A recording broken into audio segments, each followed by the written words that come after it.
우리 방금 불렀던 찬양의 고백처럼 주님께서 언제나 함께 하신다라고 하는 고백이 우리 복지기관 그리고 가족들 여러분들께 함께 하시길 간절히 소망합니다. 저희 교회에 성가대가 3개인가요? 네.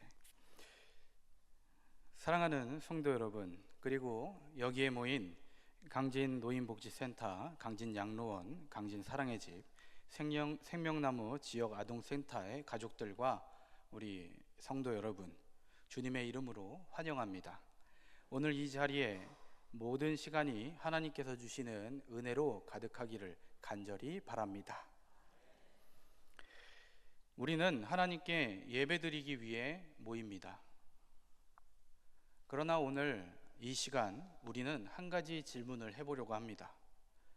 하나님은 어디에서 예배를 받으실까? 하나님은 예배당 안에서만 예배를 받으시지 않으시는 분이심을 우리는 알고 있습니다. 하나님은 우리의 입술의 노래와 우리의 마음의 기도뿐 아니라 우리가 살아가는 자리, 우리가 누군가를 돌보는 그 순간에서도 예배를 받으십니다. 우리의 손이 닿는 곳, 우리의 눈이 머무는 곳, 그 모든 자리에서 하나님은 예배를 받으십니다. 오늘은 강진읍교회에 속한 복지기관들의 헌신을 고백하는 예배입니다. 강진 노인복지센터, 강진 양로원, 강진 사랑의 집, 생명나무 지역 아동센터에서 섬기시는 분들이 하나님께 드리는 헌신을 새롭게 다짐하는 시간입니다. 이 예배는 단지 우리가 이 한 해의 수고를 혹은 앞으로의 한 해를 어떻게 할까 기념하는 자리가 아닙니다. 이 예배는 하나님께서 여러분들을 부르신 그 자리, 우리가 매일 걸어가는 그 현장을 다시 예배의 자리로 세우겠다라고 다짐하는 시간이 됩니다. 예수님께서 제자들의 발을 씻기신 자리도 예배의 자리였습니다. 그 장소가 어디입니까? 그 장소는 기도실도 아니었고 회당 어디도 아니었습니다. 그 자리는 식탁 곁, 사람들의 발냄새가 스며든 낮은 자리였습니다. 그러나 바로 그 자리에서 예수님은 하나님 아버지를 예배하였습니다. 출애굽기에서는 하나님께서 이스라엘에게 땅을 묵히게 하고 가난한 자와 짐승들에게 그 소산을 먹게 하셨습니다. 그 명령은 단지 농업 규율이 아니라 하나님께서 세상을 다스리시는 자비의 질서를 보여줍니다. 하나님의 예배는 제단에서만 머무는 것이 아니라 밭과 마을, 관계와 노동의 자리로 흘러갑니다. 그리고 오늘 읽진 않았지만 우리 화면을 보시고 잠언 말씀도 함께 읽어보도록 하겠습니다. 잠언 19장 17절입니다. 시작. 가난한 자를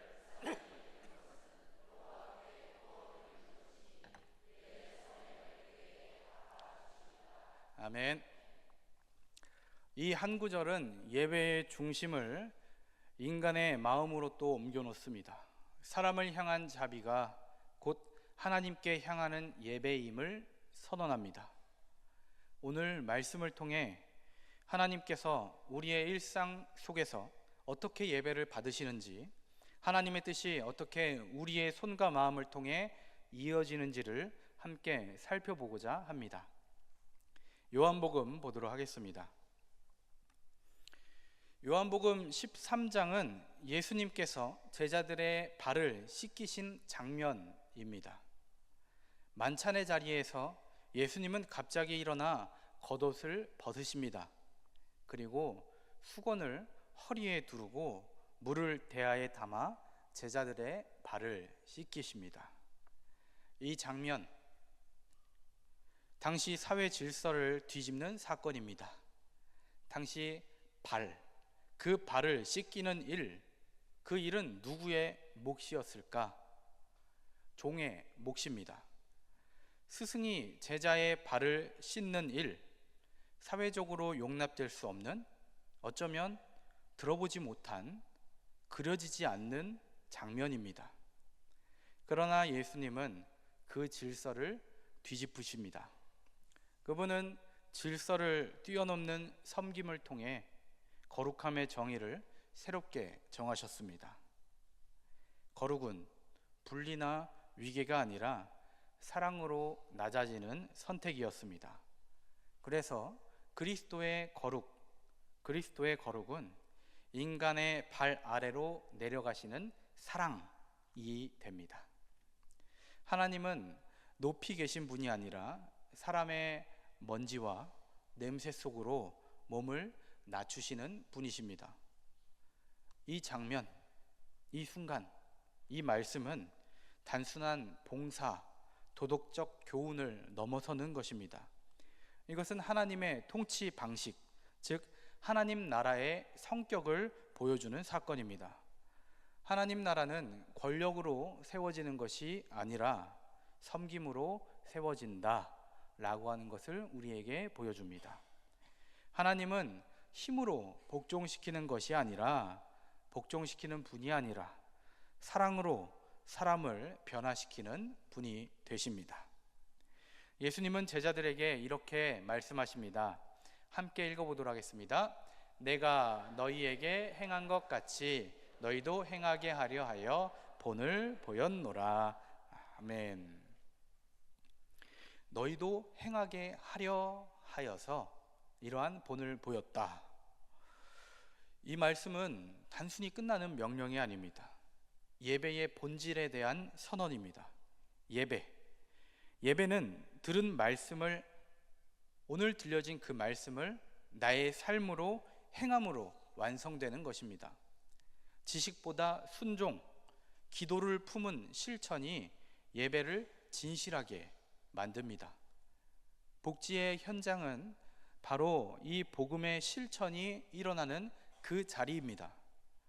어르신들의 손을 잡는 일, 아이들을 돌보고 이해하는 일, 식사를 돕는 일, 하루하루 반복되는 돌봄의 일들, 세상이 보기에 작은 일, 조금은 멀리하고 싶은 일, 그러나 하나님 눈에는 거룩한 예배임을 잊지 않으시기를 소망합니다. 예수님은 제자들의 발을 씻기심으로 하나님과 인간, 스승과 제자, 높은 자와 낮은 자 사이의 경계를 허무셨습니다. 그 자리가 곧 예배의 자리였습니다. 우리가 그분의 제자로 살아간다면 섬김이 곧 우리의 예배가 되어야 합니다. 그 예배의 자리에 서 있는 모든 성도님들 되시기를 간절히 축복합니다. 출애굽기 보도록 하겠습니다. 출애굽기 23장은 이스라엘 백성들에게 주신 사회적 계명들을 기록하고 있습니다. 그 중에 여러 가지의 계명들 중에 안식년의 규정은 지금 이 시대에 깊은 통찰을 줍니다. 너는 6해 동안 내 땅에 씨를 뿌려 그 소산을 거두고 일하는 기간을 이야기합니다. 7째 해에는 갈지 말고 묵혀두라. 내 백성 중 가난한 자들이 그 소산을 먹게 하라. 이 말씀은 단순하게 경작을 멈추고 쉬어라 라고 하는 명령이 아닙니다. 하나님께서 세상을 다스리시는 원리를 드러내는 말씀입니다. 그분은 모든 피조물이 주기적으로 쉬고 회복하며 다른 생명을 살리는 구조 속에, 흐름 속에, 리듬 속에 살게 하십니다. 안식년은 인간의 탐욕을 멈추게 하는 제도이자 사회적 균형을 회복케 하는 장치가 됩니다. 그 땅은 일시적으로 주인의 손에서 벗어나 하나님의 손에 맡겨집니다. 그 해의 열매는 가난한 자와 짐승들에게 돌아가게 됩니다. 이것은 단순한 자선이 아닙니다. 이 멈춤은 창조 질서에 대한 순종의 행위입니다. 하나님은 그 모든 것을 내 것이라 말씀하십니다. 그분의 주권을 인정하고 소유를 내려놓는 행위가 곧 예배가 되는 것입니다. 우리가 살아가는 현대 사회는 생산과 효율, 이 효율을 최고의 가치로 삼습니다. 쉬지 않고 일하라, 더 많은 것을 얻기 위해 최선을 다하라 라고 합니다. 그러나 하나님은 오늘 말씀에서 주신 안식의 리듬 속에서 우리를 다시 부르십니다. 멈추어라, 그리고 나눠라. 멈춤이 곧 믿음이고 나눔이 곧 순종입니다. 복지의 사역은 바로 이 하나님의 리듬을 오늘에 이어가는 일입니다. 복지기관들에서의 섬김은 사람들의 필요를 채워주는 행위가 아니라 하나님의 창조 질서를 보존하는 일입니다. 생명을 돌보는 일, 이 일은 곧 하나님 나라를 다시 바르게 세워가는 일이 되는 것입니다.